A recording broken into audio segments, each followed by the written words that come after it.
మేము ఇంకా ఎక్కడైతే పడిపోతున్నామో సరిదిద్దబడి సరి చేసుకొని మీ కొరకు ఈ లోకంలో సాక్షిగా బ్రతకగలుగుటకు నడిపించమని ప్రార్థిస్తూ, దేవా నన్ను మీ రెక్కల చాటున మీ శిలువ చాటున దాచి మీరు ముందుండి మీరు మాలో ఉండి ఈ కార్యము జరిగిస్తూ మీ వాక్యాన్ని ప్రకటించుకున్నామని యేసు నామంలో ప్రార్థిస్తున్నాను తండ్రి. ఆమేన్. ఆమేన్. ఆమేన్. మన ప్రభువును రక్షకుడైన యేసుక్రీస్తు పరిశుద్ధ నామంలో ఈ ఫిబ్రవరి నెల మొదటి దినమున మొదటి ఆదివారం రోజున దేవుని సన్నిధానంలో కూడుకొని దేవుని ఆరాధించుటకును దేవుని మాటలు మీతో కలిసి ధ్యానించుటకును దేవాది దేవుడు అనుగ్రహించిన యొక్క భాగ్యమును బట్టి మొదట దేవునికి నిండు వందనాలు సమర్పిస్తూ ఇది ప్రార్థనకు విచ్చేసిన పరిశుద్ధ సంఘమంతటికి మన ప్రభువును రక్షకుడైన యేసుక్రీస్తు పరిశుద్ధ నామంలో మీ అందరికీ నిండు శుభములు తెలియజేస్తూ ప్రభు మీకు తోడయ్యుండును గాక. నీ ఆత్మకును తోడయ్యుండును గాక. ఈ దినం దేవుని మాటల్ని మనం ధ్యానిస్తూ ఉండగా ఈ దిన మన ధ్యానాంశంను ఆలోచిస్తే గనక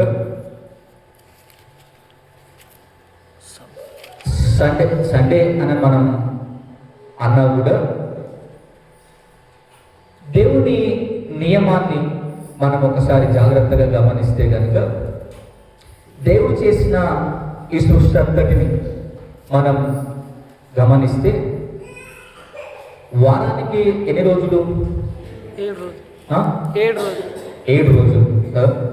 దేవుడు ఎన్ని రోజులు తన కార్యాన్ని చేసినాడు? 6 రోజులు.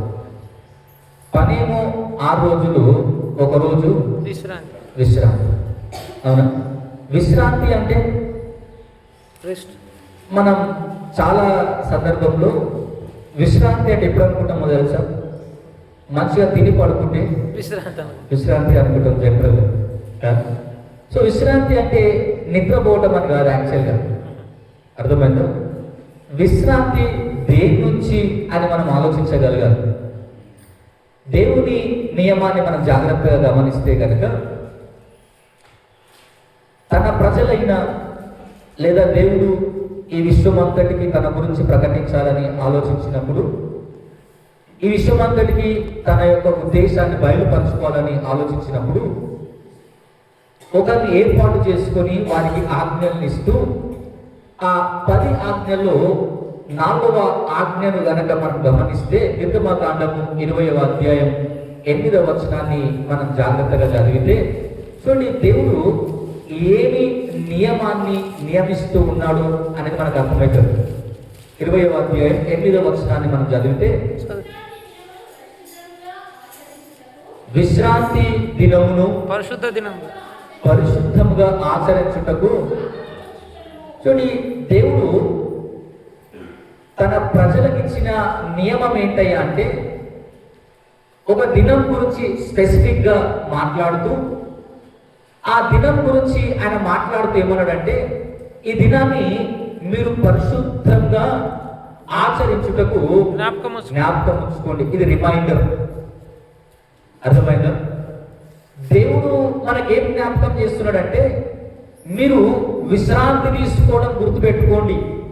అర్థమైందా? ఏం తీసుకోవడం గుర్తుపెట్టుకోవాలి? విశ్రాంతి తీసుకోవడం గుర్తుపెట్టుకోవాలి. ఎందుకు విశ్రాంతి తీసుకోవడం గుర్తుపెట్టుకోవాలి? మనిషి చాలా స్వార్థపూరితంగా మారింది. చాలా స్వార్థం ఎంత అంటే, ప్రసంగి గ్రంథంలో భక్తుడు రాస్తూ, ఒకడు దినమెరగక పగలనక రాత్రక చాలా కష్టపడి పని చేస్తా ఉన్నాడు, కానీ ఆ పని వల్ల మనకి ఏం లాభం కలిగింది? అర్థమైందా? ఆ పని వల్ల మనకు వచ్చిన లాభం ఏంది?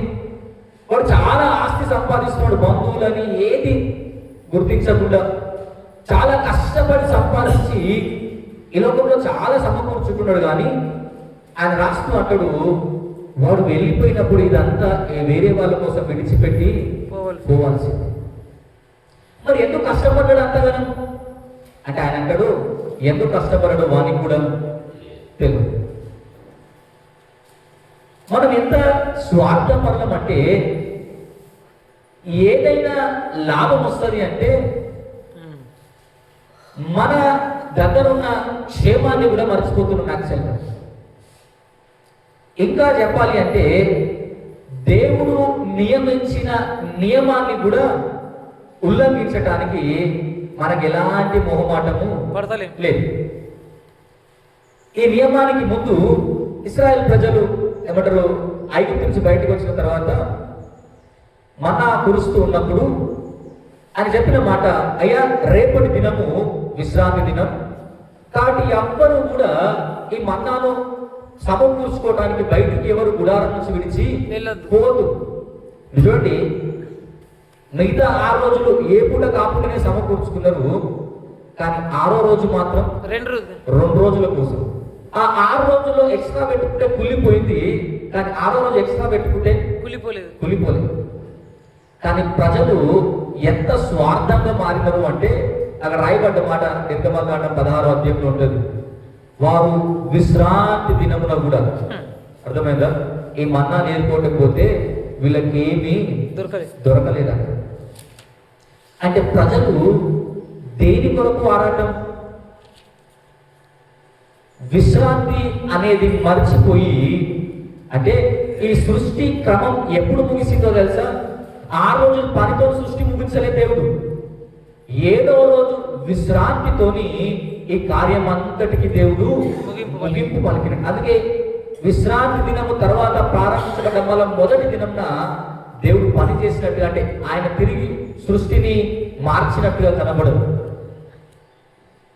దేవుని నియమం ఏంటయ్యా అంటే ప్రతి మానవుడు స్వార్థాన్ని వీడి దేవుని నియమాన్ని పాటించాలి. దేవుని నియమాన్ని జ్ఞాపకం పెట్టుకోవాలి. అందుకే విశ్రాంతి దినమును పరిశుద్ధముగా ఆచరించుటకు జ్ఞాపకం ఉంచుకోనము అని ఏమన్నాడు తెలుసా? నీంట్లో పనుల నుంచి, అంటే యజమాని నుంచి పనుని వరకు ఎవ్వరూ పని చేయటానికి వీలు లేదు. ఆయన పెట్టిన నియమం చూడండి, 6 రోజులు కష్టపడి పని చేయండి అని ఉంటుంది. మీరు కింది వచ్చిన 9వ వచనం చూస్తే, మీరు కష్టపడి పని చేయండి, కానీ గుర్తుపెట్టుకోండి, ఒకరోజు విశ్రాంతిని ఖచ్చితంగా తీసుకోండి. కానీ మనం ఏం మర్చిపోయినాం ఈరోజు అంటే, బాగా సంపాదించి కూడబెట్టుకోవాలని, బాగా గొప్పలం అవ్వాలని, విశ్రాంతి అనేది ఎరుగగానే మనకి ఇష్టం ఉన్నట్టు పనిచేస్తున్నాం. కాబట్టి ఈ దేహం అలసిపోతూ అనారోగ్యానికి గురవుతూ లేనిపోని ఇబ్బందులన్నీ తెచ్చుకుంటుంది. 6 రోజులు పనిచేసిన దేవుడు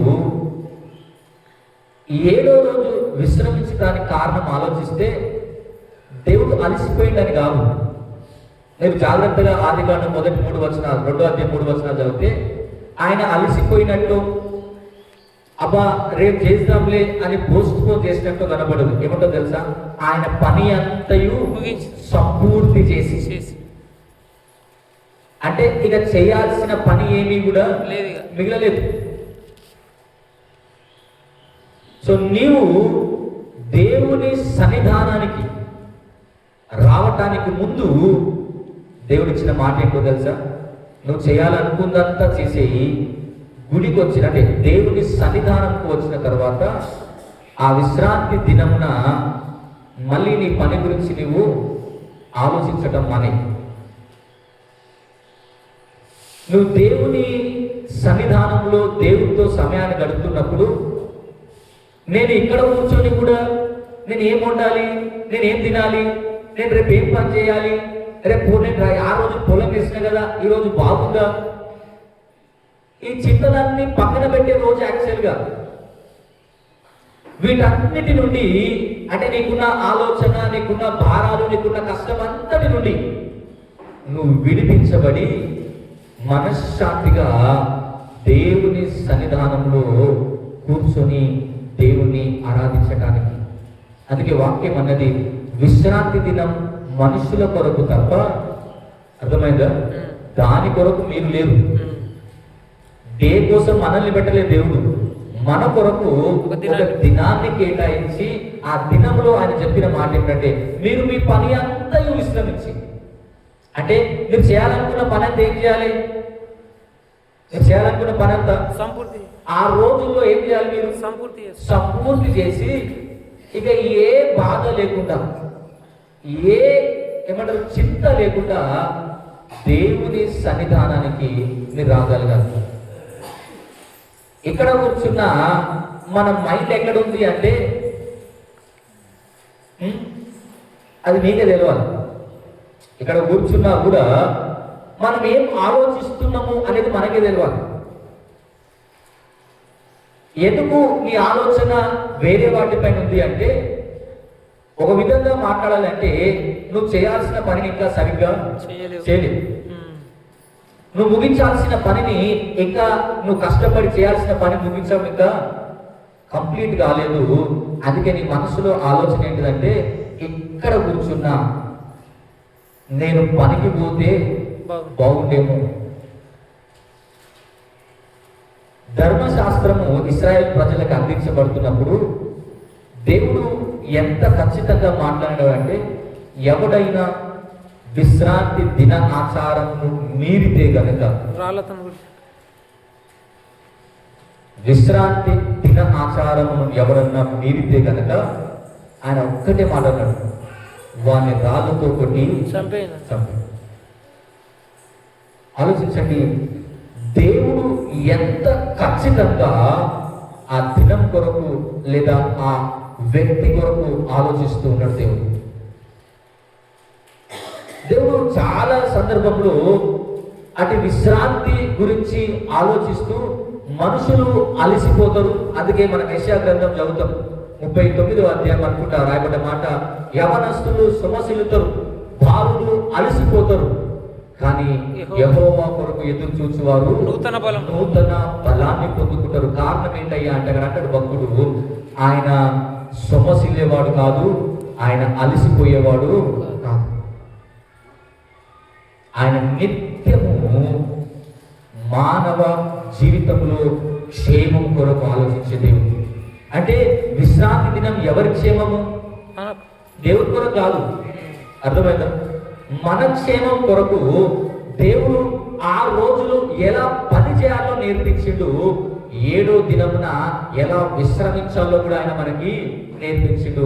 అయితే 6 రోజులు పని చేయటం నేర్చుకున్నాము, కానీ 7వ రోజు విశ్రమించటం మాత్రము నేర్చుకోలేదు. ఆయన చేసిన పని విధానం ఆలోచించండి ఒకసారి. మనం మొదటి అధ్యాయం చదువుతాం కదా, ఆదికాండం మొదటి అధ్యాయాన్ని చదివితే పదే పదే కనబడే పదంలో ఒక పదం ఏంటిదంటే, అది చాలా మంచిదిగా ఉండేను. నీకు విశ్రాంతి ఎప్పుడో తెలుసా? నీకు విశ్రాంతి ఎప్పుడు?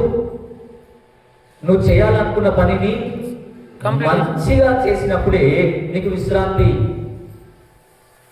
మీరు ఒక ఫంక్షన్ చేస్తుందని అనుకున్నాం, ఇమాజిన్ చేయండి, మీరు ఒక ఇంట్లో ఏదో ఫంక్షన్ అనుకున్నాం, బర్త్డేనా పెళ్ళ ఏదన్నా. పెళ్ళంతా అయిపోయినాక లేదా ఫంక్షన్ అంతా అయిపోయిన తర్వాత మీరు కూర్చొని అబ్బా చాలా సాటిస్ఫైడ్గా అయింది అని అనుకుంటే కనుక హ్యాపీగా వేరే పని చేసుకుంటారు. అదే అదే ఆ సందర్భంలో ఏదో జరగడానికి కూడా జరిగింది అనుకోండి, నువ్వు ఎంత పెద్ద టెంట్లు వేసినా, ఎన్ని భోజనాలు పెట్టినా, పని అయిపోయినాక నీకు మళ్ళీ ఏముంటుంది తెలుసా? అంటే ఆలోచించండి, నీ జీవితంలో సంపూర్ణత ఎప్పుడో తెలుసా? నువ్వు చేయాలనుకున్న పనిని మంచిగా చేసినప్పుడు. నీ మనసుకి ఆనందం ఎప్పుడో తెలుసా? నువ్వు చేయాలనుకున్న పని దేవుని యందు విశ్వాసంతో సరి అయింది చేయటం నేర్చుకోవాలి. పని చేయటం ముఖ్యమైతే సరి అయింది చేయటం ఇంకా చాలా ప్రాముఖ్యమైంది. నువ్వు ఏ పని పడితే ఆ పని చేయటం కాదు, నీ పని మంచిదిగా ఉండేటట్టు నేర్చుకో. ఈ సృష్టి యావత్తు మనకు నేర్పించింది ఏంటయ్యా? దేవుని క్రమములు. అంటే దేవుడు ఏం చేసిండు అంటే మనం ఆలోచించే విధానం. ఆయన మంచి చేసిండు. అర్థమైందా? అందుకే మొదటి అధ్యాయం ఆయన పలుకగా అన్ని కలిగినాయి. ఆ చివరి వచనం చూస్తాం కదా, ఆయన చేసినది యావత్తు చూడగా అది మంచిగా ఉండెను. చాలా మంచిది. ఈ దినం, ఈ విశ్రాంతి దినంలో లేదా ఆ దేవుడు నియమించిన ఈ నియమాన్ని సంపూర్ణంగా నువ్వు అనుభవించడానికి నీకు ఉండాల్సింది ఏంటో తెలుసా? మంచి పని చేయటం నేర్చుకోవాలి. అప్పుడు ఏ చింత లేకుండా ఆ విశ్రాంతి దినాన్ని నువ్వు దీవెనకరంగా మార్చుకోగలుగుతావు. కష్టపడి చేసే పని అది మంచిదేనా? మనము గొడవ అవుతుందంటే 10 మందిని కలిసి ఉరుకుతాం కానీ, అర్థమైందా? ఒకరికి బాగలేదంటే 10 మంది పోతామా? ఏమంటారు తెలుసా? వాళ్ళు మా ఇంటికి వచ్చిరా, మాతో మాట్లాడతారా? ఇప్పుడు దేనికి మనం కలిసి ఉండేది? చెడు చేయడానిక, మంచి చేయడానిక? అందుకే కయ్యానికి మాత్రం కాలు దూతాము, కానీ మంచి పనికి మాత్రం. మన జీవితంలో అన్నిట్లో బెస్ట్ ఆలోచిస్తాం కదా. మీరు ఆలోచించండి, మీ పిల్లల్ని స్కూల్లో చేర్పించాలంటే ఏం ఆలోచిస్తారు? మంచి స్కూల్ ఏమన్నా ఉందా? ఓ ఫోన్ కొనాలనుకోండి, ఏం ఆలోచిస్తారు? మంచి ఫోన్ ఉండాలి అని. బట్టలు కొనుక్కోవాలనుకోండి, పండుగ ఏం ఆలోచిస్తారు? మంచి బట్టలు కొనాలని. అన్నిట్లో మంచిని వెతుకుతున్నారు, కానీ ఎప్పుడన్నా ఆలోచించినావా నీలో మంచి ఉందా? నువ్వు మంచిగా మారాలని ఎప్పుడన్నా ప్రయత్నం చేసినావా? నువ్వు చేయాలనుకున్న పని మంచిగా చేయాలని ఎప్పుడన్నా ఆలోచించినవా? విశ్రాంతి ఎప్పుడయ్యా అంటే నువ్వు చేసిన పనిని బట్టి నీకు తృప్తి ఉండాలి. రాత్రి ప్రశాంతంగా నిద్ర ఎప్పుడు పడుతుందో తెలుసా? దినమంతా హ్యాపీగా ఉంటే. రాత్రి నిద్ర సరిగ్గా పట్టలేదంటే అర్థమైంది, దీని పగలంతా ఏదో జరగరాని జరిగింది. ఆ జరగరాని జరిగితే మైండ్లో ఊకే నిన్ను గమనించుకుంటా, నిన్ను బాధ పెడతా ఉంది. ఆ బాధ నీకు సుఖం లేకుండా చేసింది. అందుకే వాక్యం అంటుంది, ఆయన చేసినది యావత్తు చూడగా అది చాలా మంచిగా ఉండేను. ఈరోజు మనం ఆలోచించాల్సిన మాట, మనం ఏ మంచి చేస్తా ఉన్నాం ఎదుటి వానికి, లేదా ఏ మంచిని మనం అనుభవిస్తా ఉన్నాం దేవుడి సన్నిధానంలో. ఆయన ఆరాధించడానికి మన చింత అంతా కూడా ఎక్కడెక్కడ ఉంది. రాగానే ఒక పాట పాడారు, చింతే లేదు చింతే లేదు ఏసయ్యా అని. మంచి పాట అని కాదన్నా, నిజంగా గుండె మీద చేసుకొని చెప్పండి, మీకు ఎంతమంది చింత లేదని. ఎందుకుంది చింత అంటే నువ్వు చేయాల్సింది ఇంకా సంపూర్ణంగా పని చేయలేవు. నువ్వు ఆలోచించాల్సింది సరైన విధంగా నీ ఆలోచన లేదు.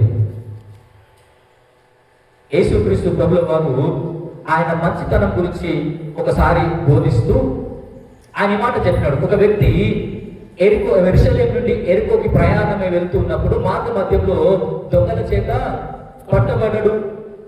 ఒకటి కొన ప్రాణంతో వదిలేస్తే ఆ మార్గంలో ఆ యాజకుడు పోయినాడు, లేవీయుడు పోయినాడు, లాస్ట్కి ఓ సమయనుడు కూడా మార్గంలో వెళ్తా ఉన్నాడు. వెళ్తా ఉంటే చూసి వారి మీద జాలిపడి నూనె రాచి వారి గాయములన్నీ కట్టి వారి పూటకులు వారికి తీసుకుపోయి ఒక రోజు ఉండి, అమ్మా నా పని మీద నేను బయటకు వెళ్తున్నా, మళ్ళీ ఇదే మార్గంలో వస్తా, వీడిని బాగా చూడు. ఈ స్టోరీ అంతా తెలుసు కదా. ఈ స్టోరీకి మనం పెట్టిన పేరేంటిది? మంచి ఈ స్టోరీకి పెట్టిన పేరేంటిది? మంచి సమరయుడు. మీరు పాఠ్యభాగం అంతా లూకాసు వార్త బహుశా 12వ అధ్యాయం అనుకుంటా, ఎక్కడ సమరయుడు మంచోడు రాయబోలే తెలుసా? సమరయులు పాపులు అన్నారు, ఇంకా మీరు జాగ్రత్తగా చదివితే యోహాను సువార్తలు. కానీ మనం ఎందుకు మంచిగా అన్నామో తెలుసా? ఆయన చేసిన పని మంచిది. ఈరోజు నీవు నేను దేవుని విశ్రాంతిలో ఈ నియమాన్ని ఆనందించడానికి మనం ఎందుకు ఇంకా సరి చేసుకోలేదంటే మనం చేసే పని ఇంకా సరి అయింది కాదు. ఆయన చెప్తూ అంటాడు, ఒకసారి ఆయన పరలోక రాజ్యం గురించి మాట్లాడుతూ ఆయన ఉదయం 9 గంటలకి మార్గ మధ్యంలోకి పోయి అక్కడ పనులుంటే తీసుకొని పొలంలోకి తీసుకొని వచ్చేటప్పుడు నిబంధన చేస్తున్నామంటే, అయ్యా మీరు 8 గంటలు పని చేస్తే నేను మీకు 10 రూపాయలు ఇస్తాను, సరే అని పని దొరికినాను. ఆయన 12 గంటలకు పోయినాడు, 3 గంటలకు వెళ్ళినాడు, చివరికి 5 గంటలకు కూడా వెళ్ళినాడు. ఐదంతా వెళ్ళిన తర్వాత 6 గంటల పని అంతా ముగిసిన తర్వాత 8 గంటలు పని చేసిన వారు, 6 గంటలు పని చేసిన వారు, 3 గంటలు పని చేసిన వారు, చివరికి 1 గంట పని చేసిన వారు లైన్లో నిలబడ్డారు. విచిత్రం ఏంటంటే ముందు వచ్చినోడేమో లాస్ట్ వచ్చినోడేమో ముందున్నాడు. అందుకే ముందున్నోడికి 10 రూపాయలు ఇవ్వగానే లాస్ట్ నోడు ఏమనుకున్నాడు తెలుసా? అబ్బా గంట పని చేసినోనికి 10 రూపాయలు వచ్చినాయి, నేను 8 గంటలు పని చేస్తే కనీసం 15 రూపాయలు అన్నా నాకు ఇస్తాడేమో అనుకున్నాడేమో. అట్లీస్ట్ లేదా 11 రూపాయలన్నా నాకు వస్తే ఏమో అనుకున్నాడేమో. ఆయన అనుకోవడంలో తప్పేం లేదు. అయితే బాగా ఆలోచించండి.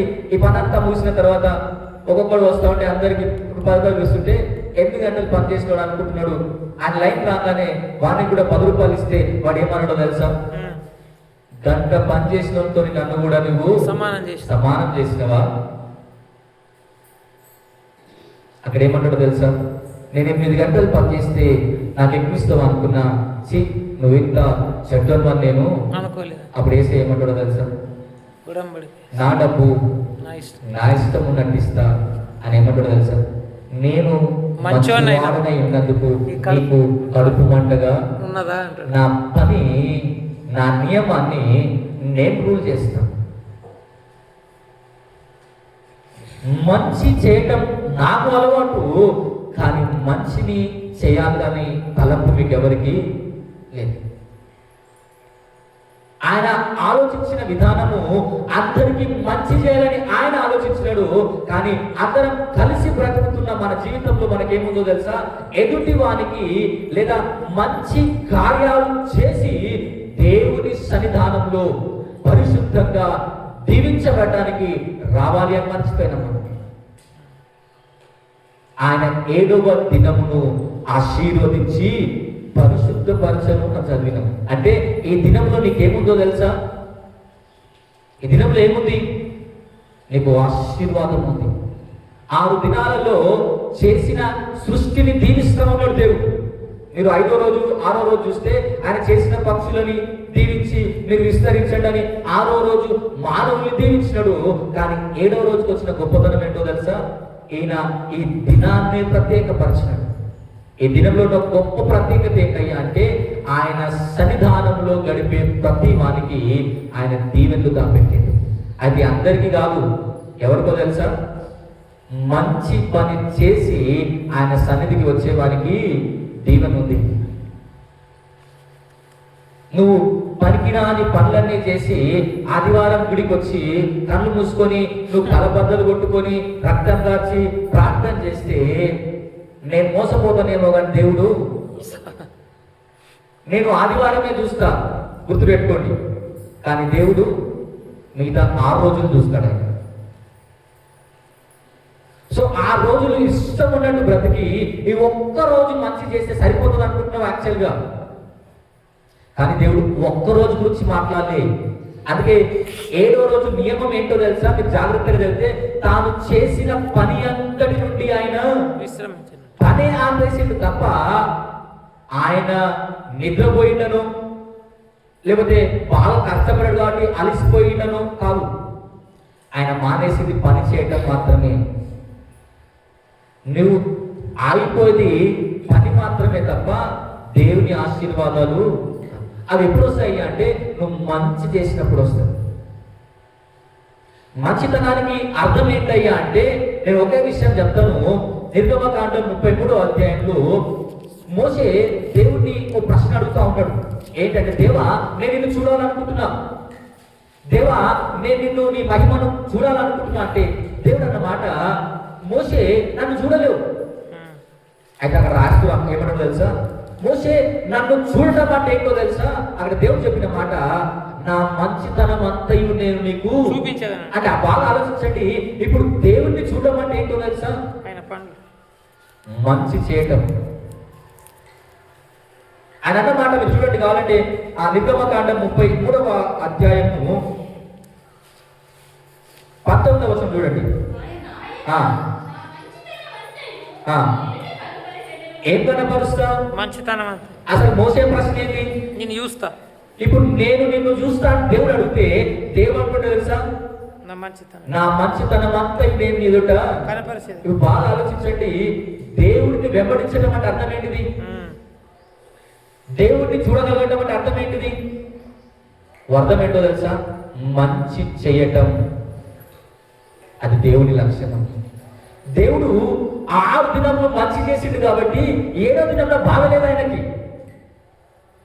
అర్థమైందా? 6వ రోజున చేసిన, మొదటి రోజు నుంచి 6వ రోజు చివరి మట్టుకు చేసిన పనిలో ఎక్కడో దగ్గర లోపం ఉంటే 7వ రోజు మళ్ళీ ఏం చేయాల్సి వచ్చేదో తెలుసా? విశ్రాంతి కాదు, మళ్ళీ ఏం చేయాల్సి వచ్చేది?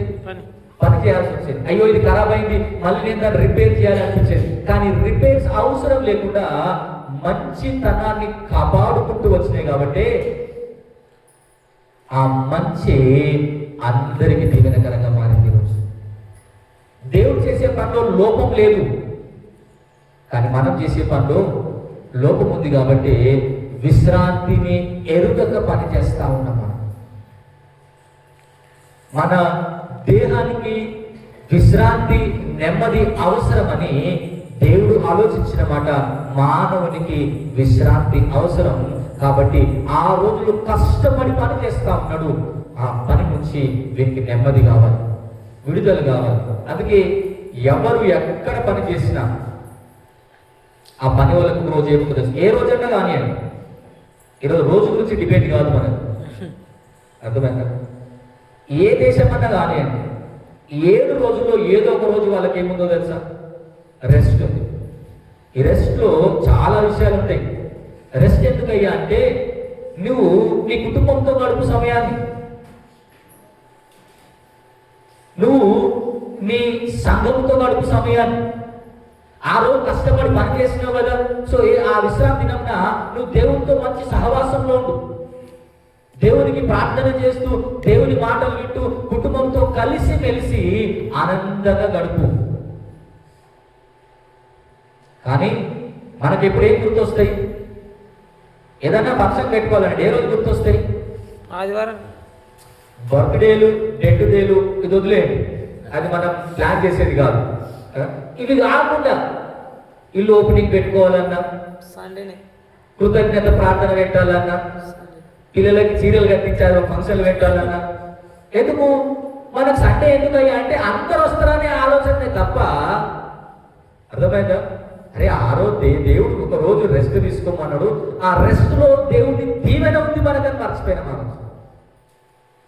అందుకే హోలీడేని జాలీడేగా మార్చినాం మనం. సండే అనేది హోలీడే, కానీ ఎట్లయింది మనకి? జాలీడే. మనం ఎంత భయంకరం అంటే సండే రోజు సినిమా పోయేటోళ్ళు కూడా ఉంటారు. అంటే మిగతా రోజు పాపం అని కాదు అన్నమాట, తప్పని కాదు, ఆ రోజునే తప్పే అనుకోండి. కానీ సండేనే ఎందుకు గుర్తొస్తుంది? ఖాళీ. ఏది మానేసినాం? ఆ రోజులు పని మానేయలే, కానీ విశ్రాంతి దినాన్ని మాత్రం అందుకే దేవుడు చాలా అసహనాన్ని, కోపాన్ని వ్యక్తపరిచిన దేవుడు. ఎవరన్నా ఈ నియమాన్ని మీరితే మన రాళ్ళతో కొట్టి ఏం మొహమాటం లేదు. దేవుని నియమము నీకు దీవెనకరంగా మారాలి అంటే గుర్తుపెట్టుకోండి, నీవు దేవుడు నీకు ఇచ్చిన పనిని నువ్వు మంచిగా చేసినవా, అది చాలా ప్రాముఖ్యం. నీకు ఏ పని అప్పగించిందో దేవుడు నాకు తెలియదు. ఆ విశ్రాంతి తీసుకోవటంలో నువ్వు మంచిగా 6 రోజులు పని చేస్తే 7వ రోజు నువ్వు హ్యాపీగా, ఏ చింత లేకుండా, ఏ బాధ లేకుండా కూర్చుని ఆ గంటను, కూర్చుని ఆ 10 నిమిషాలు దేవుని సన్నిధానంలో మనస్ఫూర్తిగా కూర్చోగలుగుతాం. మనకి ఎప్పుడు పక్కింటోళ్ళతోనంటే భయం ఎందుకో తెలుసా? మన ఇరుగు పొరుగు వారితో మనకి ఎప్పుడు ఎందుకు టెన్షన్ తెలుసా? అమ్మవాడు ఎప్పుడు కొడతాడు, ఏం చేస్తాడు, ఎందుకు టెన్షన్ అంటే ఎప్పుడు మనం అదే చేసినాం కాబట్టి. మనం అంటాం కదా, మనం ఏం చేస్తే అదే మన దగ్గరికి. నాకు అర్థమే సామెతకి, ఎప్పుడు తొవ్విన గోతిలా అడే పడతాడు. ఇప్పుడు పక్కోడు తిరుగుతాడు అంటే బాధ ఏంటిది? నువ్వు తిట్టినవాడు. పక్కోడు అంటే అబ్బా వీడు ఎందుకున్నాడా అని అనుకుంటున్నాడు అంటే వాడేమనుకున్నాడు? వాడు కూడా అదే అనుకుంటాడు, వీళ్ళు ఎందుకున్నారా ఇంటి పక్కన. సో దేవుడు 6 రోజులు నువ్వు మంచి చేయటం నేర్చుకో, అప్పుడు విశ్రాంతిని నువ్వు సంపూర్ణంగా అనుభవించగలుగుతావు. ఇక 2వ విషయాన్ని మీరు ఆలోచిస్తే కనుక చూడండి, మనం చదివిన హెబ్రీయులకు రాసిన పత్రిక 4వ అధ్యాయం 2వ వచనాన్ని మనం ఆలోచిస్తాం. వారికి ప్రకటింపబడినట్లు మనకును సువార్త ప్రకటింపబడిన మొదటి వచనం చదువుదాం. ఆయన యొక్క విశ్రాంతిలో ప్రవేశించుదుమను వాగ్దానము ఇంకా నిలిచి ఉండగా మీలో ఎవడైనను ఒకవేళ ఆ వాగ్దానం పొందకుండా తప్పిపోవునేమో అని భయం కలిగి ఉందము. వారికి ప్రకటింపబడినట్లు మనకును సువార్త ప్రకటింపబడింది. కానీ వారు వినిన వారితో విశ్వాసం గలవారై కలిసి ఉండలేదు గనుక విన్న వాక్యము వారికి నిష్ప్రయోజనమైనదాయను. చూడండి, ఏం జ్ఞాపకం చేస్తా ఉన్నాడు దేవుడు? మానవులందరికీ ఏముందంట? విశ్రాంతికి ఏమిచ్చిండు దేవుడు? ఈ విశ్రాంతి అల్టిమేట్ గా పరలోకంలో అంటే కంప్లీట్ గా అనుభవించేది. కానీ దానికంటే ముందే ఈ లోకంలో కూడా దాన్ని అనుభవించడానికి దేవుడు ఓ దినాన్ని మనకు ఏర్పాటు చేసినాడు. మీరు మొదటి అధ్యాయం చూస్తే ప్రతి దినానికి ఏముంటుందో తెలుసా? అస్తమయమును ఉదయమును కలుగా ఉంటుంది. కానీ 7వ దినం ఎప్పుడైనా చదివినారా ఆ మాట? ఉండదన్నమాట. అస్తమయమును ఉదయము కలుగా 7వ దినం ఆయన అని లేదు. అంటే అర్థం ఏంటో తెలుసా?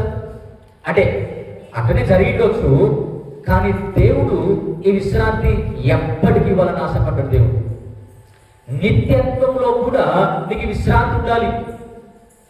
జనరల్ గా అయ్యగారు సమాధి చేసేటప్పుడు ఏమంటాడో తెలుసా?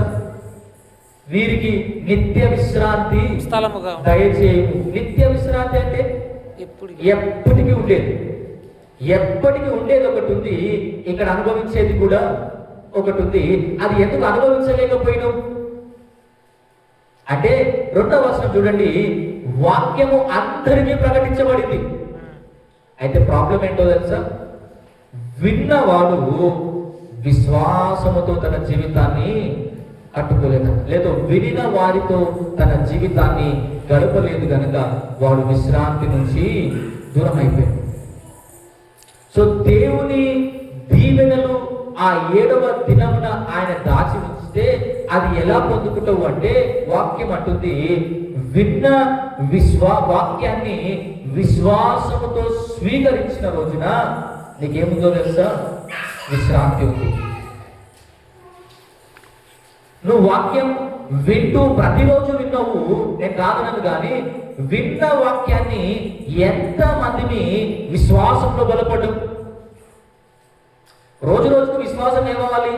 అభివృద్ధి చెందాలి. కానీ రోజు రోజుకి ఏమవుతుంది? మన కష్టాలు పెరుగుతున్న కొద్దీ విశ్వాసం డ్రాప్ అవుతా ఉంటుంది. యాక్చువల్గా కష్టం పెరుగుతున్న కొద్దీ విశ్వాసం పెరగాలి, కానీ కష్టం పెరిగిన కొద్దీ విశ్వాసం తగ్గుతూ ఉంటుంది. కారణం ఏంటంటే విన్న వాక్యాన్ని నీ జీవితంలో నువ్వు అన్వయించడం మానేసి. అందుకే ఆయన తెలుసా, అందరికీ సువార్త ప్రకటించబడింది. అయితే ఎందుకయ్యా ఈ విశ్రాంతి నుంచి అందరూ తొలగిపోయినారు అంటే, దేవుని సహవాసంలో బలపడడం మానేస్తున్నారు అందరూ. దేవుని సంఘంలో కూడుకోవడం మానేస్తున్నారు అందరూ. నేను కొత్త నిబంధనలో చూస్తే విశ్రాంతి దినమున పౌలు ఒక తీరం పక్కన ప్రార్థన జరుగుతుందని పోయినాడు. అంటే ఆ విశ్రాంతి దినంలో ఏం చేయాలి? దేవుని మాట విని విశ్వాసాన్ని బలపరుచుకునే దినం అది. అంతే కదా అర్థం? మరి ఏం బలపడ్డది ఈరోజు? నువ్వు వాక్యం వింటే నీ జీవితంలో ఉన్న ఏమంటారు బాధ నుండి నువ్వు విశ్వాసంలోకి నడిపించబడ్డవా? దేవుడు చేయగలుగుతాడు, దేవుడు చేస్తాడు అనే విశ్వాసాన్ని ఎంతమందిని పొందుకుంటున్నాం? అది అంటే విశ్వాసంతో నీవు బ్రతకటానికి 6 దినములు కష్టపడి పడిన నీవు నీ చింత తొలగించటానికి, నీలో విశ్వాసాన్ని కలుగజేయటానికి, నీలో నమ్మకాన్ని పుట్టించటానికి ఆ దేవుడు చేసిన నియమమే విశ్రాంతి దినం. ఆ రోజు దేవుని మాటల్ని ధ్యానిస్తూ దేవుని వాక్యాన్ని వింటూ విశ్వాసంలో బలపడుతున్నప్పుడు నువ్వు చేసే పనిలో ఏముంటుందో తెలుసా? నీకు విజయాన్ని, ఆశీర్వాదాన్ని పొందుకుంటావు. కానీ ఎంత విన్నా మళ్ళా రేపు ఏముంటుందో తెలుసా? మళ్ళా రేపు అదే చింత, అదే బాధ. మరి గడిపిన దినమంతటికి అర్థం ఏముంది? అందుకే తెలుసా, ఈ వాక్యము నిష్ప్రయోజనం అయిపోతా ఉంది. ఈ దినం యొక్క గొప్పతనాన్ని మర్చిపోతా ఉన్నారు. నీ విశ్వాసాన్ని సరిచేసుకునే రోజు, నీ విశ్వాసాన్ని బలపరుచుకునే రోజు దేవుడు నీ కొరకు పెట్టినాడు. ఆ రోజులు చాలా ప్రాంతాలు ఉంటాయి మనకు కదా. ఉమెన్స్ ప్రేయర్ ఉంది, యూత్ ప్రేయర్ ఉంది, ఫాస్టింగ్ ప్రేయర్, ఇవన్నీ ఉన్నాయి. అన్ని రోజులు ఈరోజు ఎందుకు వస్తారు? మిగతా 6 రోజులు ఈరోజు ఎందుకు వస్తారు అంటే ఆ రోజు చెప్పే రీజన్ ఏంటి? పని ఉంది అని. అవునా? అందుకే ఎవరేమన్నారు? 6 రోజులు రాకపోతే ఎవరేమన్నారు. కానీ సండే రాకపోతే, కానీ ఈ రోజు కూడా పనికి పోతే అంటే నీ విశ్వాసం నీవు పోగొట్టుకున్నావు. నీ చింతలోనే బతికేస్తా ఉన్నావు. దేవుని అందు విశ్వాసంలో ఎదగటం అనేది మర్చిపోయినావు. అందుకే ప్రతి విశ్రాంతి దినమున వాక్యం ఎందుకు ప్రకటించబడ్డదయ్యా అంటే ప్రజలలో విశ్వాసాన్ని బలపరచడానికి.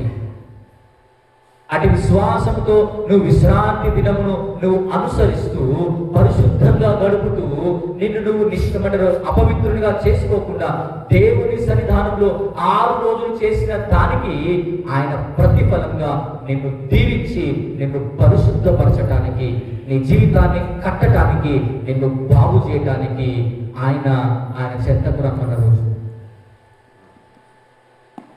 అటు విశ్వాసాన్ని నువ్వు కోల్పోవద్దని, నీ అనుదిన జీవితంలో నీ పనిలో పడి దేవుణ్ణి మర్చిపోవద్దని, ఆయన నియమాన్ని ఉల్లంఘించొద్దని ఆయన నీ కొరకే నా కొరకే ఏర్పాటు చేసిన ఈ దినంలో నీ విశ్వాసాన్ని సరిచేసుకో. వినుట వలన విశ్వాసం కలుగుతుంది అని భక్తుడు రాస్తే, ఇటు విశ్వాసము ఎవరి గురించి? నా గురించో నీ గురించో కాదు అన్నాడు. క్రీస్తు గురించిన మాటల వలన కలుగు. ఆ దేవుని గురించి వినేటప్పుడు ఆయన పెట్టిన ఆ నియమంలో నీకు ఎంత దీవెనకరం ఉందో గుర్తించటానికి. అందుకే మనం జ్ఞాపకం చేసినాం కదా, ఆ మన్న 6 రోజులు ఏర్పడి కానీ 7వ రోజు మాత్రం మీరు ఖచ్చితంగా మీ గుడారంలోనే 6వ రోజు సమకూర్చిన దాన్ని మీరు భుజించాలి. కానీ 7వ రోజు పోయినంటే ఏం పోయింది? ఏం పోయింది? ఇప్పుడు విశ్వాసము పోయింది. అమ్మో దేవుడు ఇస్తాడో లేదు, లేదా మొన్న సోమవారం మంగళవారం కోసం పెట్టుకుంటే అంత కుళ్ళిపోయింది, సో శనివారం దాపెట్టుకున్నా ఇది కుళ్ళిపోతే అర్థమైందా? ఇది పాడైతే ఈ దినమంతా ఉపవాసం ఉండాలా అని దేవుని యందు విశ్వాసాన్ని పోగొట్టుకుంటున్నాం మనం. అందుకే విశ్వాసాన్ని పరీక్షించుకొని విశ్వాసాన్ని సరి చేసుకోవాలి. దేవుని మాట ప్రకటించబడేందుకే నిన్ను నీవు సరిదిద్దుకుంటావని, నీ జీవితాన్ని బాగు చేసుకుంటావని. మీరు చూడండి, ఈ మాట ఒకసారి చదువుదాం. నిర్గమకాండం 31వ అధ్యాయం 14వ వచనాన్ని ఒకసారి మనం చదువుతాం. కావున మీరు విశ్రాంతి దినము నాచరింపవలెను, నిశ్చయముగా అది మీకు పరిశుద్ధం. దానిని అపవిత్రపరచువాడు తన ప్రజల నుండి కొట్టివేయబడును. 6 దినములు పని చేయవచ్చును, 7వ దినము యెహోవాకు ప్రతిష్టమైన విశ్రాంతి దినము. ఆ విశ్రాంతి దినమున పనిచేయు ప్రతి వాడును తప్పక మరణ శిక్ష నందును. అంటే కనికరమేమి లేదుగా. మరి 7వ రోజు ఎట్లా?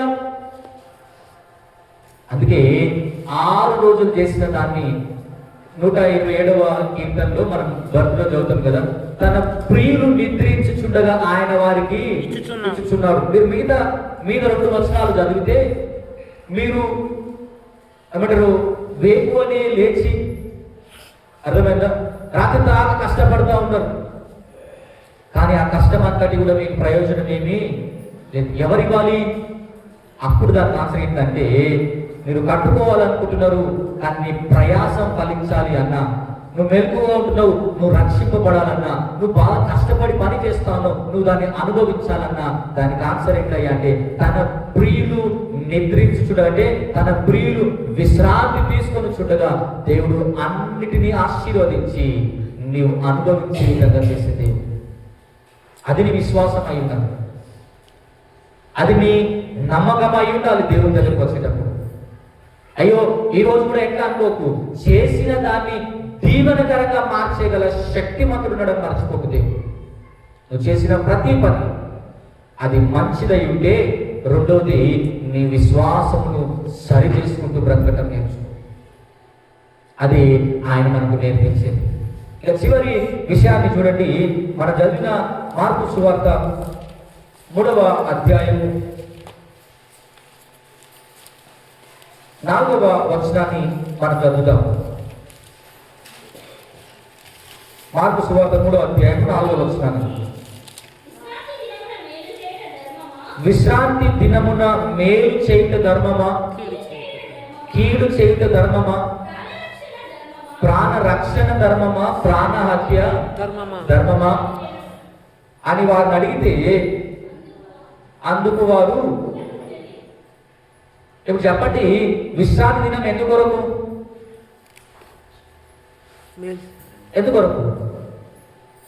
మనం కింద చదివితే, ఆయన వారి హృదయ కాఠిన్యమునకు కోపపడరు, దుఃఖపడి కోపముతో వారిని కలియచూచి నీ చేయి చాపమని ఆ మనుషులతో చెప్పాను. వాడు తన చేయి చాపగా అది బాగుపడాడు. చూడండి, విశ్రాంతి దినములో గొప్ప బహుమానం ఏంటయ్యా అంటే, దేవుడు తిరిగి నిన్ను జీవింపజేయాలని ఆశపడ్డాడు. నీ జీవాన్ని, నువ్వు కోల్పోయిన బలాన్ని, నువ్వు కోల్పోయిన ఏమంటారు ఆ ఇబ్బందులన్నిట్లో, నీ శ్రమ అంతట్లో దేవుడు తిరిగి నీ జీవాన్ని ఉద్ధరించాలనుకున్నాడు. దేవుడు నిన్ను తిరిగి బలపరచాలనుకున్నాడు. దేవుడు నీ జీవము పొందుకోవటానికి గుర్తు ఈరోజు, నీ జీవానికి గుర్తు ఈరోజు. ఒకరోజు ఒక అమ్మ అన్నదంటే ఒక అయ్యగారితో, అమ్మ ఏందమ్మా గుడికి మందిరానికి వస్తలేవు అంటే, అయ్యా పొద్దున్న లేస్తే పని అన్నదట. అమ్మ పొద్దున్న లేస్తే ఎప్పుడు అడిగినా ఏమంటుందో తెలుసా? అయ్యా పొద్దున లేస్తే ఎప్పుడు అడిగినా పొద్దున్న లేస్తే పని, పొద్దున్న లేస్తే పని అని విని విని విని అయ్యగారు అన్నట్టు ఒక రోజు, అమ్మ పొద్దున లేవకపోతే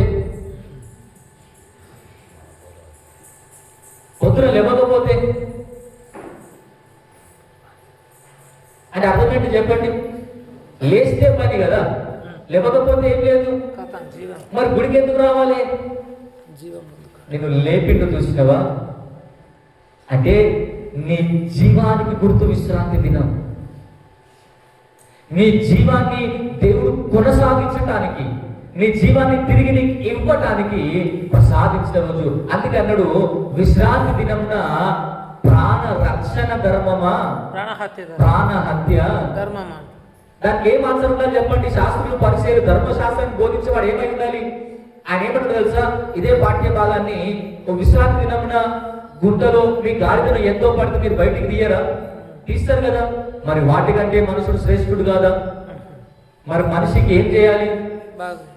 జీవాన్ని ప్రసాదించాలి. సో విశ్రాంతి దినం దేనికి ముడిపెట్టిందో తెలుసా? దేవుడు నీ జీవానికి సంబంధించి. నీ జీవం దేవుడిలో దాగుంది, మర్చిపోకు.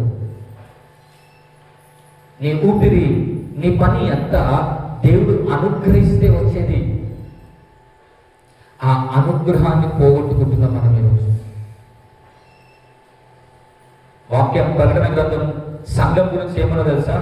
మీరు జీవించుచున్నారన్న పేరు మాత్రం ఉంది కానీ అంటే మీకు ఏం లేదు, జీవం. అంటే మన భాషలో చెప్పాలంటే మీరు బతికున్న శవాలన్నమాట. అంటే మీ జీవం ఇచ్చిన దేవుణ్ణి మీరు ఆరాధించడానికి, మీకు జీవాన్ని ప్రసాదిస్తూ ఉన్న, మీ జీవాన్ని కొనసాగిస్తున్న నీ దేవుని యందు నీవు ఆనందించడానికి ఇష్టపడటం లేదు ఇంకా. అందుకే 6 రోజులు మీ కొరకు పని చేసుకున్నావు, కానీ 7వ రోజు ఇవన్నీ ప్రసాదించే దేవుని చెంతకు రమ్మనడా. నువ్వు కష్టపడినంతా నీకు అనుగ్రహించే ఆ దేవుని సన్నిధానంలో నువ్వు గడపగలిగితే నీ జీవము తిరిగి బలాన్ని పొందుకుంటుంది. తిరిగి నీవు ఉజ్జీవింపబడి నీవు 6 రోజులు పని చేయడానికి నీవు బలపరచబడతావు. కానీ మనము ఇంకా బలహీనం అవ్వడానికి కారణం ఏంటి అంటే ఆ జీవాన్ని ప్రసాదించిన దేవుని మర్చిపోయినాం. జీవాన్ని అనుగ్రహించే దేవునికి దూరం అవుతున్నాం. మనం డబ్బు సంపాదించుకున్నాం, అన్ని సంపాదించుకున్నాం, కానీ ఏం పోగొట్టుకున్నాం? వాక్యం ఏమంటారో తెలుసు, సామెతల గ్రంథంలో యెహోవా ఆశీర్వాదము ఐశ్వర్యం ఇచ్చును. ఏది ఐశ్వర్యం ఇచ్చింది? కింద ఏమంటారు తెలుసా? అది నరుల కష్టార్జితము చేత ఎక్కువ కాదు. అప్పుడు ఎట్లా ఎక్కువైంది మరి? దేవుని ఆశీర్వాదంతో నీ దీవెనలు రోజు రోజుకు అధికమవుతున్నాయి. కానీ నువ్వేమనుకుంటున్నావు? నేను కష్టపడి పని చేసినా, నేను కష్టపడి పొలం దున్నినా, వాస్తవం నేను కష్టపడలేదు అంటే, కానీ ఆ కష్టాన్ని దీవెనకరంగా మార్చి నీకు జీవాన్ని ప్రసాదించే విధంగా చేసింది ఎవరో తెలుసా? దేవుడే. అది మర్చిపోకు జీవితం. నువ్వు కీడు చేయట ధర్మమా, మేలు చేయట ధర్మమా, ప్రాణ రక్షణ ధర్మమా, ప్రాణ హత్య ధర్మమా అంటే ఆయన దేనికి ముడిపెట్టింది ఇప్పుడు? అంటే మంచి పని చేయడానికి ముహూర్తంతో మనకి క్రైస్తవులకు మాత్రం పని లేదు, అంతే అంటారా? అంతే. ఒప్పుకుంటారా? ఒప్పుకున్నాడు. లేదా ఇంకా ఆ మంచి దినం చెడ్డ దినం అని ఆలోచిస్తారేమన్నా? తెలియదు నాకు. అది ఎప్పుడు వస్తుంది అంటే పెళ్లి చూసేటప్పుడు వస్తుంది, ఇప్పుడు ఏం రాదు. పెళ్లి పెట్టుకోవాలనుకున్నప్పుడు అన్ని గుర్తొస్తాయి. ఇంటిని ఫస్ట్ డెడికేషన్ చేయాలన్నప్పుడు గుర్తొస్తాయి, ఇది మంచి రోజు చెడ్డ రోజు అని. అప్పటిదాకా గుర్తురావు, అప్పటిదాకా మంచి వాళ్ళే అందరు. కానీ దేవుని సన్నిధానంలో ఆయన ఇచ్చిన దీవెన నీ జీవంతో ఉంది. ఆ జీవం విశ్రాంతి దినంలో నీకు సంపూర్ణంగా అనుగ్రహించింది. అంటే మిగతా 6 రోజులు ఇవ్వడని కాదు, ఆ 6 రోజులకి సరిపడే అంత ఈ రోజులో నువ్వు పొందుకోగలగాలి. అది దేవుని ఆశ మన మీద. ఆయన ఏదో మనం ఏదో బాగా సంపాదిస్తే ఆయన గొప్పడు అవుతాడా? దేవుడు చాలా గొప్పడు. ఎంత అంటే ప్రపంచంలో అందరినీ కోటీశ్వరుని బిలీనియర్స్ చేసిన ఆయన దగ్గర డబ్బు అయిపోతుందా? అంత గొప్ప దేవుడు. కానీ డబ్బు గురించి కాదు ఆయన ఆశ. ఆయన బాధ నీ ప్రాణం యొక్క విలువను చెప్తా ఉన్నది. విశ్రాంతి దినంన ఎందుకు రెస్ట్ అయ్యా అంటే నీ జీవం తిరిగి దేవుళ్ళు బలపరుచుకోవడానికి, తిరిగి జీవాన్నిచ్చిన దేవుణ్ణి ఆరాధించడానికి. వాక్యం ఏమిటో తెలుసా? అయ్యా మృతులు నిన్ను స్తుతించలేరు. దావీదు కీర్తన రాశాడు, అయ్యా మృతులు నీ నామాన్ని మహిమపరచలేరు. మరి నేనేం చేస్తా? నాకు ఊపిరి ఉంది కాబట్టి జీవం గల ప్రతిదీ యెహోవాను స్తుతించుడి. మరి జీవం లేని స్తుతించలేదు. మరి జీవం ఉన్న మనకి ఆయన స్తుతించే భాగ్యం ఇంకొకసారి అనుగ్రహించింది. మరి ఆయన జీవాన్ని పొందుకుంటున్న నీవు ఎక్కడెక్కడ తిరుగుతున్నావు ఈరోజు? ఏ పనుల కోసం ఆరాటపడతా ఉన్నావు ఈరోజు? నేను గుడి బయట ఉన్న వారి కోసం మాట్లాడంటే క్రైస్తవుల గురించి మాట్లాడుతూ ఉన్నాను. ఆదివారం లేదా విశ్రాంతి దినం అను నమ్మి ఒకరోజు దేవుణ్ణి ఆరాధిస్తున్నప్పుడు ఇప్పుడు ఆలోచించండి, నువ్వు ఎలా పని చేస్తా ఉన్నావు అనేది. రెండోది, నీ విశ్వాసం రోజు రోజుకు ఎలా బలపడుతూ ఉంది అనేది. మూడవది, నీ జీవము ఎలా కొనసాగించబడతా ఉందని. అది నువ్వు ఆలోచించిన వైపు నీ ప్రాణం అన్నిటికంటే విలువైనది. అందుకే యేసుక్రీస్తుకు చెప్పిన మాట, ఒకడు ఈ లోకమునంతా సంపాదించుకొని తన ప్రాణంను పోగొట్టుకుంటే వారికి ఏమన్నా లాభమా? లేదు. అంటే ప్రాణంకు మించింది ఏది లేదు. దానికి వెలకట్టలేం ప్రాణానికి. కానీ ఆ ప్రాణం ఎక్కడ దొరికిందో తెలుసా? దేవుని సన్నిధిలో దొరికింది మనకి. ఆ సన్నిధిలో గడిపే వాక్యాన్ని దేవుడు ప్రసాదిస్తూ ఒక దినాన్ని కేటాయిస్తుంది మనకి. నీవు నేను ఆరోగ్యంగా ఉండాలని, నేను జీవాన్ని దినదినము సరిదిద్దుకోవాలని, ఈ ఊపిరి ఉన్నంత మట్టుకు ఆయనలో మనం బలపరచబడాలని, ఆయనలో ఐక్యపరచబడాలని ఆయన పిలుస్తూ ఉన్నాడు. కానీ మనం ఇంకా కూడా మన పనులలో బిజీ అయిపోయి దేవుణ్ణి మర్చిపోయినామా? ఎంత పని అంటే దేవుణ్ణి మర్చిపోయేంత పని మనది. నీకు డబ్బు కావాలా, ఆశీర్వాదం కావాలంటే నువ్వేమంటావు? డబ్బే కావాలంటావు. కానీ విచిత్రం ఏంటో తెలుసా? ఆశీర్వాదం ఉంటే అన్నీ వస్తాయి, డబ్బు ఉంటే ఆశీర్వాదము రా. అందుకే ఈ దినం యొక్క ప్రత్యేకత ఏంటంటే, నీకు దీవెన దాచిపెట్టింది దేవుడు. ఆ దీవెనను పొందుకోవటానికి నువ్వు దేవునితో సమయాన్ని గడపాలి. ఆ దీవెన పొందుకోవటానికి నువ్వు దేవునితో గడపటం నేర్చుకోవాలి. ఆ దీవెనే మనందరికీ అవసరం. ఈరోజు దేవుని ఆశీర్వాదం మనల్ని గొప్ప వ్యక్తులుగా మారుస్తుంది.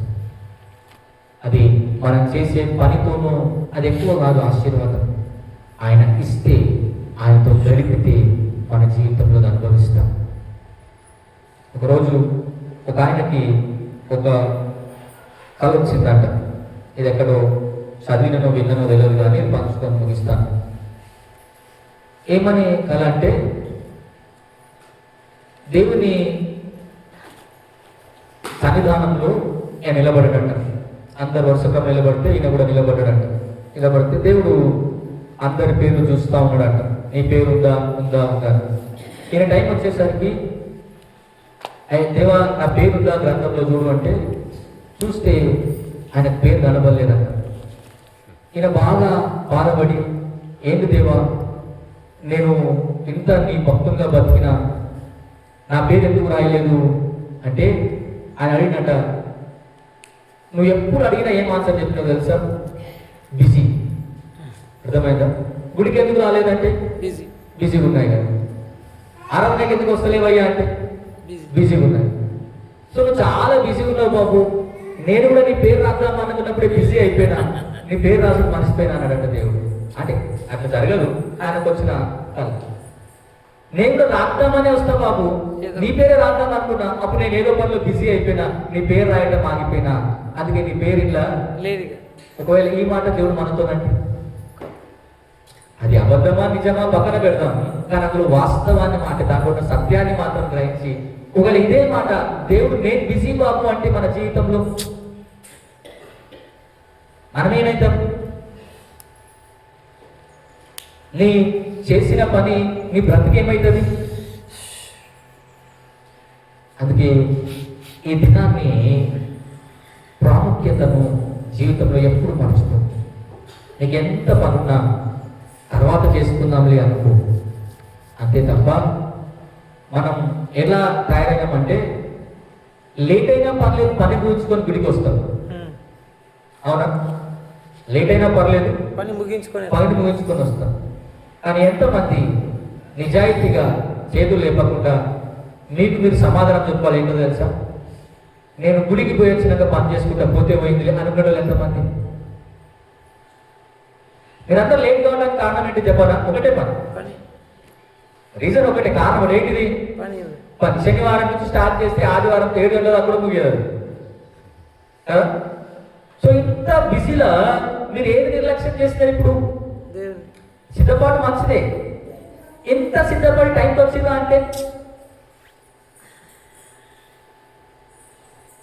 అంటే బాగా ఆలోచించండి. ఏది ముఖ్యం ఇప్పుడు? పని ముఖ్యమా, దేవుడు ముఖ్యమా? సరే, ఏడైంది, ఇక పని ఆపేసి నేను గుడికి పోయించినాక పని చేసుకుంటా అనేటోళ్ళు ఎంతమంది ఉన్నాం? ఈ 5 నిమిషాలు ఈ పని చేసుకొని పోతా, ఆయన రెడీకి పోతాడు, గుడి రెడీకి పోతుంది, 10 గంటల దాకా అవుతుంది కదా, 9:30 పోయినా నడుస్తుంది. అంటే ఏది నిర్లక్ష్యం? మీరు ఆలోచించండి, ఏది నిర్లక్ష్యం? పని మీద ఉన్నంత శ్రద్ధ ఎవరి మీద లేదు? దేవుని మీద లేదు. నేను పోయినాక చేసుకున్నా అనేటోళ్ళు చాలా తక్కువ, నేను పని అయిపోయినాక పోతా అనేటోళ్ళు చాలా మంది ఎక్కువ. అందుకే గుడి ఆలస్యంగా అవుతుంది. అన్ని ఆలస్యంగా, ఏది ఆలస్యం కావద్దు? అన్ని ఆలస్యం చేయొచ్చు, కానీ ఏది ఆలస్యం కావద్దు? వాక్యం చెప్పుడు మాత్రం 11 గంటలకు పెళ్ళి అంటే 12 గంటలకు 1 గంటలకు స్టార్ట్ చేస్తారు కదా. 1 గంటలకు స్టార్ట్ చేసి ఎవరిని టెన్షన్ పెడతారు? మీరు అన్ని పనులు మంచిగా చేస్తారు అన్ని. ఇప్పుడు ఏం చేయాలో తెలుసా? అయ్యారు పెళ్లి తొందరగా చెయ్యి. ఏది తొందరగా కావాలి? నీ పని తొందరగా కాదు. ఏది తొందరగా కావాలి? ఆరాధన తొందరగా కావాలి. అంటే ఏది ఎక్కువ ప్రాముఖ్యత జీవితంలో? మీరు ఆలోచిస్తారు, ఏది ఎక్కువ ప్రాముఖ్యత మన జీవితంలో ఈరోజు? అందుకే ఈ వాక్యం అన్నది, విశ్రాంతి దినమును ఎవరన్నా మీరితే తప్పక కనికరమే లేదట దేవుడు. అంటే ధర్మశాస్త్రం రాయబడ్డ మాట ఇప్పుడు లేదనుకోండి ఆ పని. అది ఉంటే నేను కూడా ఎప్పుడో చచ్చిపెట్టుని. కానీ దేవుడు తన కృపలో మనం ఇంకా భరిస్తూ మళ్ళీ మళ్ళీ జ్ఞాపకం చేస్తున్నమాట, విశ్రాంతి దినమును పరిశుద్ధంగా ఆచరించుటకు జ్ఞాపకం ఉంచుకోండి. రిమెంబర్ అంటున్న దేవుడు. అంటే ఆజ్ఞలో కూడా ఏముందో తెలుసా? నీకు మనవి రిక్వెస్ట్ చేస్తా ఉన్న దేవుడు, జ్ఞాపకం ఉంచుకో.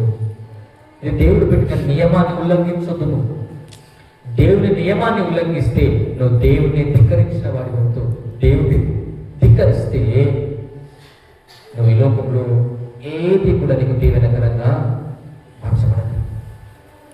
కాబట్టి దేవుడు తన పని అంతయు చేసి ముగించి ఆయన విశ్రమించినట్టు, పనిని ఆపేసినట్టు రాయబడింది. నీవు కూడా ఈ విశ్రాంతి దినమునకు వచ్చేటప్పుడు నీ పనిని ముగించేసి తృప్తిగా దేవుని సన్నిధానంలో గడపడం నేర్చుకోవాలి. దేవుని సన్నిధానంలో నీ విశ్వాసాన్ని బలపరచడం నేర్చుకోవాలి.